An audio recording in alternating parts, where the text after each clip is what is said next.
अकड़ तो अब भी बहुत है। तो फिर उस दिन दिखानी चाहिए थी ना, जब मैं तेरे ऑफिस में घुसकर तेरी बजा रहा था। अच्छा, अकड़ तो अब भी है बेटे, चाहे तो आजमा ले। मैं तो बस इतना जानता हूं कि मैंने तुझे चौथे माले से नीचे फेंक दिया था। कूदा था मैं उस चौथे मंजिल की खिड़की से अपने पार्टनर की जान बचाने के लिए कूदा था, क्योंकि हम वो हैं जो झगड़ा सुलझाने के लिए लोगों पर बॉम्ब नहीं फेंकते। कमाल है, क्योंकि हम ऐसे बंदे हैं जो खुद को बचाने के लिए औरतों को बीच में नहीं लाते। मतलब तुझे क्या लगता है तू मेरे सामने टिक पाएगा? जिस दिन मैं यहां से निकलूंगा वो तेरा आखिरी दिन होगा। अब कान खोलकर सुन, तू और मैं बिल्कुल आमने सामने, और बीच में कोई नहीं आएगा। मैं तेरा वो हश्र करूंगा कि जब भी तू सुबह को बैठेगा तू मुझे ही याद करेगा। वो तो वक्त ही बताएगा कौन किसे याद करेगा। तू तो दुआ ही कर कि वो दिन कभी ना आए।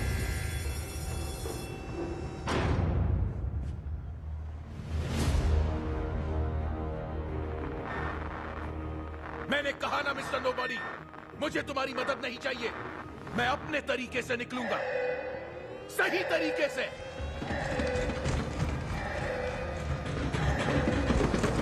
दरवाजा कैसे खुल गया? पीछे हट जाओ। कुछ नहीं हुआ, कोई तकनीकी खराबी है। पीछे हट। अरे तकनीकी खराबी है।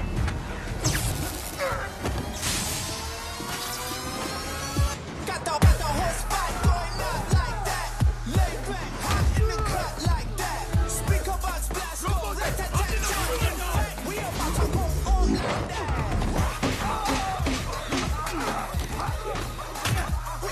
Speaker box blast, blast, blast, Switch it up. Speaker box blast goes. back in the cut like that. Speaker box blast goes. Speaker box blast go. Rat-a-tat-tat. Speaker box blast go rat-a-tat-tat. In front, we about to go up like Got the whole spot going up.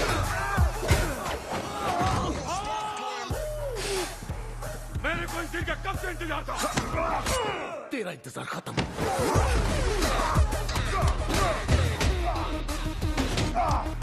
Rubber bullets, पागल हो गए क्या?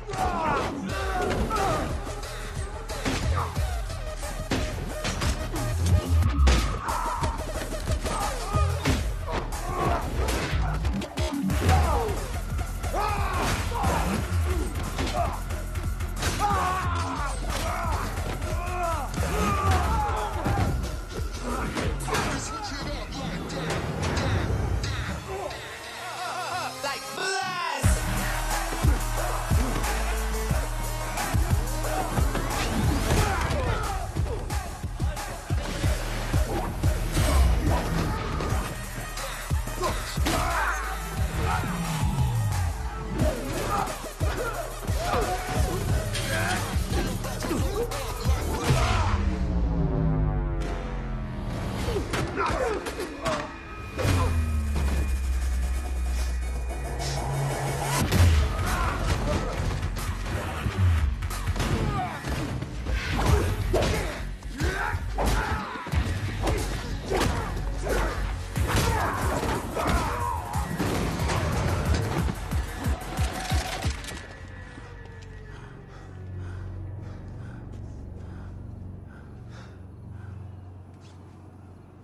देर से ही सही, पर आखिर आ तो गए। 2 सवाल पूछो। मेरी बेटी तुम्हारी बहन के पास टोरेटो। कमाल है, ये बढ़िया सवाल है। ये है मेरा नया ठिकाना, गुमनाम अड्डा। गुमनाम कम, गुंडों का ज्यादा लगता है। देखो, बाद में मुझे तुम लोगों से कुछ बात करनी है। एक आए, शुक्रिया। अरे अरे अरे, ये क्या हाथ में हथकड़ियां? ये क्या मजाक है? हम लोग को दुल्हन बना के लेके आया है। आप ही ने गिरफ्तार करने को कहा था। पर हथकड़ियां? छोड़ दो इन्हें, कितने शर्म की बात है। सॉरी गाइस, ये भी नया है। तो पुराने दोस्तों से ऐसे पेश आते हो? दोस्त? मुझे तो ये भी नहीं पता कि ये बंदा है कौन। मैं कौन हूँ इसकी फिक्र मत करो तेज, मैं तो नोबडी। नोबडी? तो फिर वो कौन है? वो आए वही है यार, हमसे कम ही है। एक नोबडी है और एक है वही है। ये दोनों मिलके अपन को मामू बना रहा है। एक बजा रहा है तो दूसरा मलहम लगा रहा है। अपन तो जा रहा है। सोच समझ के कदम उठाना। क्या बे? देखो, तुम लोगों ने बर्लिन में जो झंडे गाड़े थे ना, उससे तुम इंटरपोल के टॉप 10 मोस्ट वांटेड की लिस्ट में आ गए हो। टॉप 10 में? तब तो सही है। पर तुम उसमें नहीं हो रोमन। मैं नहीं बोले 1 तो? नंबर से मार खा गए, 11 नंबर पर हो, इसलिए। मैं 11 नंबर पे? बिल्कुल। अपन तो 1 नंबर के लायक है। वैसे ये सब लोग कितने नंबर पे? 6, 8, 9, 10।